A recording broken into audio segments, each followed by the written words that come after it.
Welcome back from that thought-provoking, inspiring, inciting, encouraging independence speech from the man we call OSAGYEFO, Dr. KWAME NKRUMAH. One thing he said is that let's change our minds and attitude, for we are no more under colonialism. Now, my clearer call is let's change our minds and attitude from the mental slavery. Let's liberate ourselves from that dogma and stigma. My lovely viewers out there, you can join this conversation via our text line +233 204 30 30 33 +233 204 30 30 33, and let's make this beautiful session a wonderful one. Now let me take you through a detour. Let's go through the life history of OSAGYEFO Dr. KWAME NKRUMAH. KWAME NKRUMAH was born on the 21st September 1909 in a small village in the Nzima land called Nkrofo in the Western region. His parents were Kofi Ngoloma and Madam Elizabeth Nyaniba, all of the Asuna clan. He married Helen Reyes Fatia. That we always say Fatia, Fata, and Nkrumah. One of his childhood mentors, Nkrumah had a childhood mentor, and one of his favorite and childhood mentor was Dr. Kwedri Agri. I know this name sounds a big bell in your ear. He is the same man who said that if you educate a man, you've educated an individual. But if you educate a woman, you educate a whole nation. No wonder Nkrumah stood very tall, having this man as a childhood mentor. There is something about Nkrumah in connection with his name that most people don't know. But today, on CRTV's NKRUMAH at 101, I want to inform you and factually prove to you that he was called Francis N.Y. Kofi. Nkrumah had a stint whereby a priest by the name George Fisher really had an interesting impact on the life of Nkrumah, hence his passion to become a Catholic priest. Yes, really, Nkrumah wanted to become a Catholic priest. He had his elementary school at Half Asini.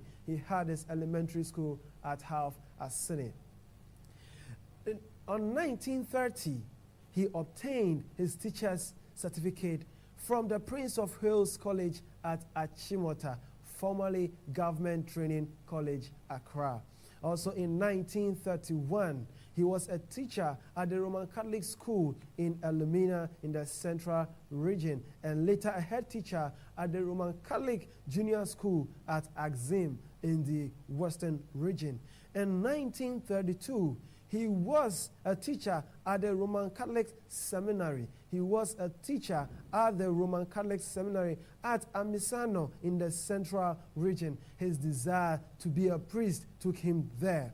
In 1935, he entered Lincoln University in Pennsylvania in the U.S. of A. In 1935, he entered the Lincoln University of Pennsylvania in the U.S. of A. And by 1939, he earned a B.A. from Lincoln University. And in 1942, he earned a B.A. in theology, also in the same Lincoln University. By 1943, he had his MSc in education, MA in philosophy, and had completed a coursework in preliminary examination for a PhD degree at the University of Pennsylvania in the United States.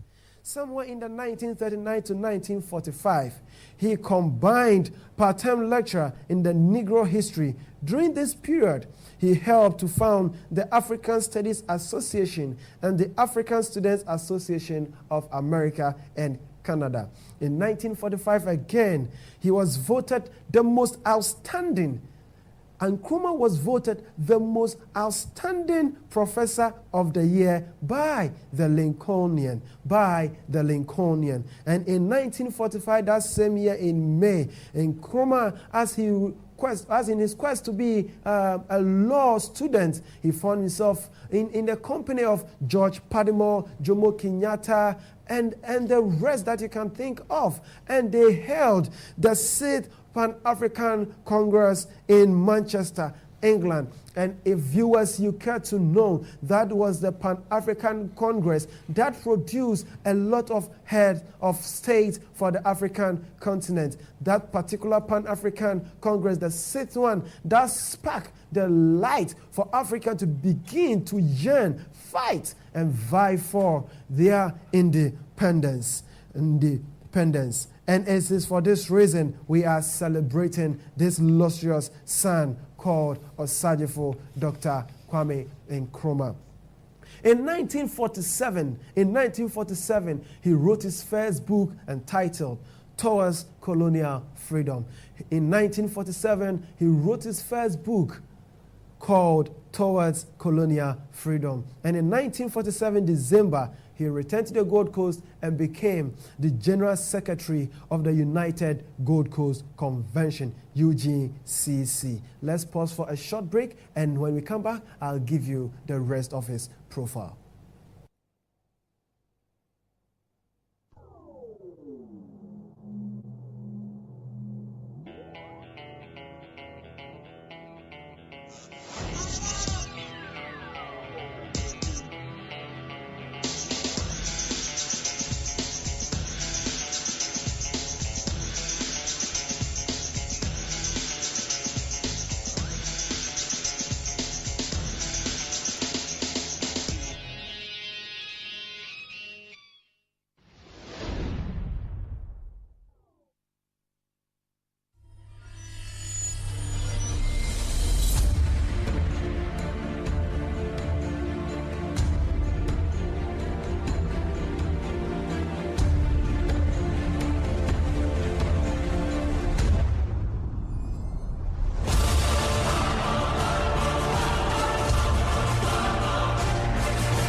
CRTV.